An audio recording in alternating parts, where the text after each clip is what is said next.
Os quatro Evangelhos. Mateus, capítulo 26, versículos 36 a 46. Marcos, capítulo 14, versículos 32 a 42. Lucas, capítulo 22, versículos 39 a 46. Jesus no horto de Getsemane. Palavras e ensinamentos dirigidos aos discípulos. Ele ensina os homens a morrer, depois de lhes haver ensinado a viver, objetivando o progresso do espírito.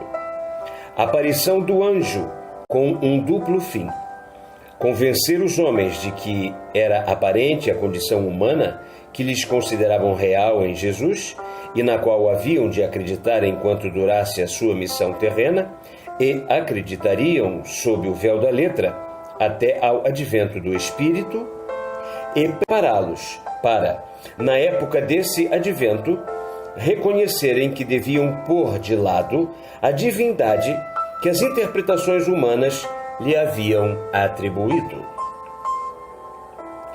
Mateus. Em seguida, foi Jesus com eles a um horto chamado Getsemane e disse a seus discípulos: Sentai-vos aqui, enquanto vou ali orar. E levando consigo Pedro e os dois filhos de Zebedeu, começou a se entristecer e angustiar. Disse-lhes então: Minha alma está numa tristeza mortal. Ficai aqui e velai comigo.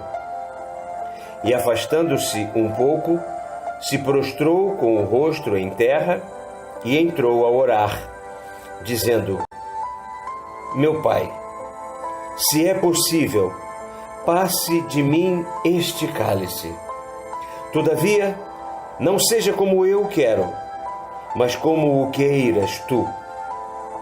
Veio depois ter com seus discípulos e, encontrando-os a dormir, disse a Pedro: Pois que não pudestes velar comigo uma hora, vigiai e orai, a fim de não cairdes em tentação.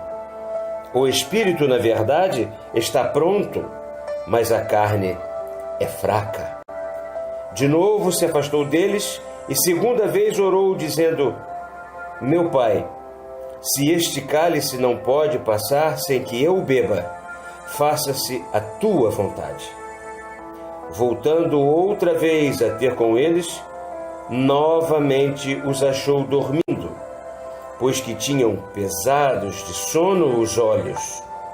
Deixando-os, foi orar pela terceira vez, repetindo as mesmas palavras. Em seguida, veio ter ainda com os discípulos e lhes disse: Dormi agora e repousai. Eis que chegou a hora em que o Filho do Homem será entregue às mãos dos pecadores. Levantai-vos, vamos, aproxima-se aquele que me há de entregar. Marcos. Foram em seguida para um horto chamado Getsemane, onde ele disse a seus discípulos: Sentai-vos aqui, enquanto vou orar. E tomando consigo a Pedro, Tiago e João, começou a ser presa de pavor e de angústia. Disse-lhes então: Minha alma está triste até a morte.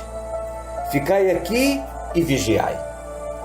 E afastando-se um pouco, se prostrou em terra, rogando que, se fosse possível, passasse dele aquela hora. Dizia: Abá, Pai, tudo te é possível. Afasta de mim este cálice. Todavia, faça-se não o que eu quero, mas o que tu queiras. Foi ter com os discípulos e, achando-os a dormir, disse a Pedro: Dormes, Simão? Pois que não pudeste velar uma hora. Vigiai e orai, a fim de que não entreis em tentação. O espírito, na verdade, está pronto, mas a carne é fraca. Afastou-se de novo e orou, repetindo as mesmas palavras.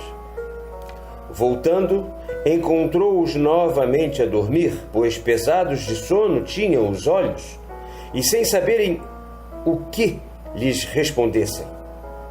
Voltou terceira vez e lhes disse: dormi agora e descansai. Basta, é chegada a hora. Eis que o Filho do Homem vai ser entregue às mãos dos pecadores. Levantai-vos, vamos, vem perto aquele que me há de entregar. Lucas. Saindo dali, foi, como costumava, para o Monte das Oliveiras, e seus discípulos o seguiram. Lá chegando, disse-lhes: orai, para que não entreis em tentação. Afastou-se deles cerca de um tiro de pedra, ajoelhou-se e orou, dizendo: Pai, se quiseres, afasta de mim este cálice. Entretanto, faça-se não a minha vontade, mas a tua. Apareceu-lhe então um anjo do céu a confortá-lo. Ele, presa de agonia, com mais instância orava. Veio-lhe um suor, como gotas de sangue, que corriam até o chão. Terminada a sua prece, levantou-se, foi ter com os discípulos e os achou dormindo, em consequência da tristeza que os acabrunhava. Disse-lhes então: por que dormis? Levantai-vos e orai, para não sucumbirdes à tentação. Jesus desceu ao meio dos homens para lhes ensinar a viver e a morrer, tendo em vista o progresso do Espírito. Todos os seus atos, todas as suas palavras tiveram esse objetivo. Depois de lhes haver ensinado a viver, foi ao horto de Getsemane, no Monte das Oliveiras, ensinar-lhes a morrer. Tudo o que ali se passou ocorreu unicamente como ensinamento, como exemplo dado aos homens. Deveis compreendê-lo assim, lembrando-vos da origem e da natureza de Jesus. Origem e natureza que agora vos são reveladas e que fazem conhecer quem é o Filho. Deveis, igualmente, compreender que o que se deu tinha que ser assim. Lembrando-vos de que os homens então acreditavam ser puramente humana, tal qual a vossa, a origem de Jesus.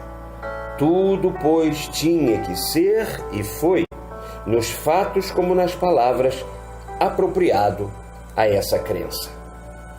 Todos os fatos, todas as palavras do Mestre durante a sua missão terrena se encadeavam de forma a que servissem para aquele momento, a que preparassem o futuro e conduzissem a humanidade, com o correr dos séculos, através do reinado da letra, à nova revelação, ao advento do Espírito. Mateus 36, 37, Marcos 32, 34 e Lucas em 39, vemos Jesus se fez acompanhar dos 3 discípulos que já levara consigo ao Tabor para a transfiguração e a aparição de Elias e Moisés. Eram eles Pedro, Tiago e João. Chamou-os novamente por serem, como já o explicamos, os que apresentavam disposições físicas mais favoráveis a se tornarem mediunicamente aptos à manifestação espírita que se ia produzir com especialidade à aparição do anjo. Minha alma, disse-lhe Jesus, está numa tristeza mortal. Estas palavras, que ficariam como um ensinamento, tiveram por fim fazer que os 3 discípulos compreendessem, e por seu intermédio, os homens, que pressentindo o que ia suceder, ele buscava em Deus a força de que precisava. Ficai aqui, tendes que testemunhar o que se vai passar. Velai comigo, tendes que ouvir e ver, tendes que narrar o que houverdes visto e ouvido, e que deva ser conhecido dos homens, transmitido às gerações futuras, explicado e compreendido de acordo com as interpretações humanas, apropriadas às inteligências e necessidades de cada época, interpretações que serão dadas primeiramente segundo a letra, depois, nos tempos preditos, segundo o Espírito.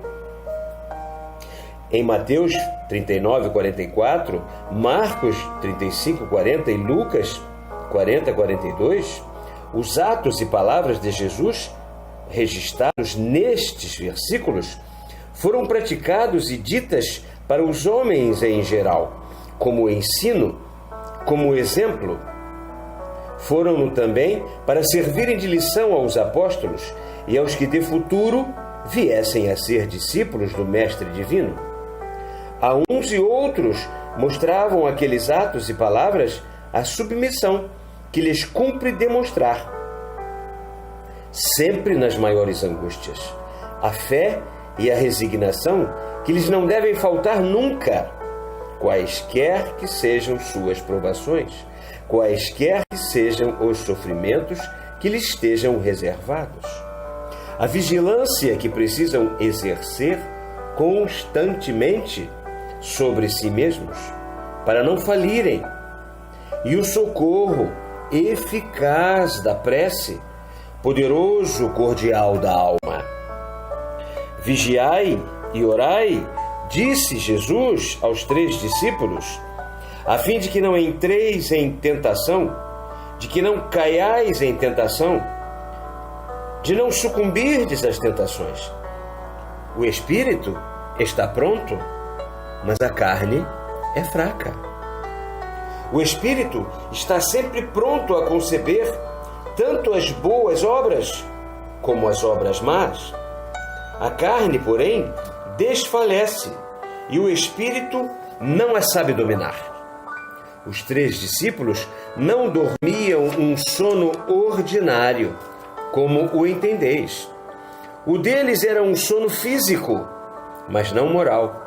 Quer dizer que, conservando-se sujeito ao corpo, o espírito percebia as sensações deste último. Achavam-se nesse estado de entorpecimento exterior que apresenta todas as aparências do sono e permite que o espírito acompanhe, como se os visse através de um véu, os atos que se praticam em redor de si e ouça o rumor que se faça, as palavras que se pronunciem. O corpo então dormita e repousa, mas o espírito, que se não desprendeu, tudo percebe, pelos órgãos materiais entorpecidos, produzindo sobre o cérebro o que ele percebe, o efeito de um sonho. Aquele sono foi em Pedro, Tiago e João, efeito da fadiga e da vigília. Não vos sucede, às vezes, cair no estado em que os 3 se acharam e que vimos de descrever? Não dormiam, viram e ouviram. Quando Jesus se aproximava deles, os olhos se lhes tornavam pesados sobre a influência magnética, a fim de motivar o conselho que lhes dava o Mestre. Dizendo sempre a mesma coisa, Jesus 3 vezes foi ter com eles, e não apenas uma, para lhes gravar melhor nos corações e na memória aquelas palavras que tinham de ser por eles citadas quando referissem o que se passava. Tinham de ser registradas pelos evangelistas que atravessaram os séculos e chegar a todas as gerações humanas. Lucas, versículo 43, Apareceu-lhe então um anjo do céu a confortá-lo. E ele, presa de agonia, com mais instância orava. Aos que admitem a divindade de Jesus, o Cristo pergunta-se: Deus precisava de amparo? Não trazia ele em si mesmo a sua força? Aos que negam as manifestações espíritas e consideram Jesus um homem como os outros, com uma veste de carne igual à dos demais homens, pergunta-se: como se há de admitir que um anjo do Senhor se tenha mostrado a Jesus homem e aos 3 apóstolos?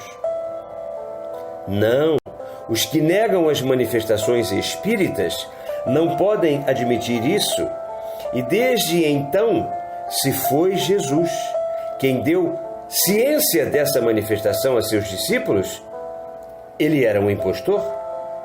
Como, porém, nada prova que o Mestre lhes tenha falado de tal coisa, aquela manifestação não passou de pura invencionice dos discípulos.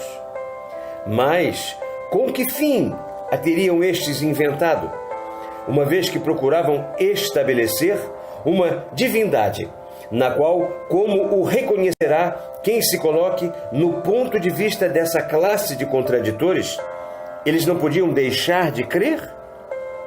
Aos espíritas que acreditam nas manifestações, mas que pretendem ou creem que o Mestre era um homem como qualquer outro, com uma veste de carne igual a deles, perguntaremos: como é que, podendo dar-se todos os fatos concernentes a Jesus, só o seu nascimento não podia deixar de ser um ato inteiramente humano? Mas, neste caso, são falsas as revelações que o anjo fez a Maria e depois a José? Se Jesus tivesse sido fruto de uma união humana, falso seria o mistério que lhe cerca o nascimento? Ora, admitir a mentira, a falsidade com relação a este fato, fora deixar livre o campo para admiti-la em todos os outros casos. Atente o espírita nessa consequência e veja em que situação ela o coloca diante dos que negam as manifestações espíritas, dos que declaram fabulosa a obra evangélica, da qual só aceitam caprichosamente o que lhes convém a incredulidade admitir.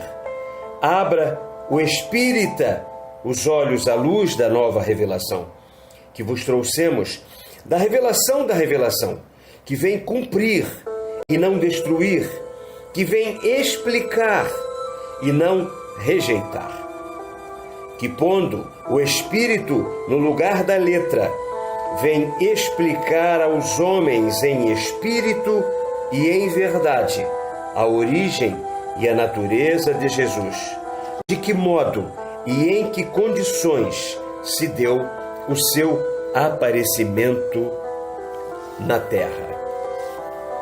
Graças a Deus.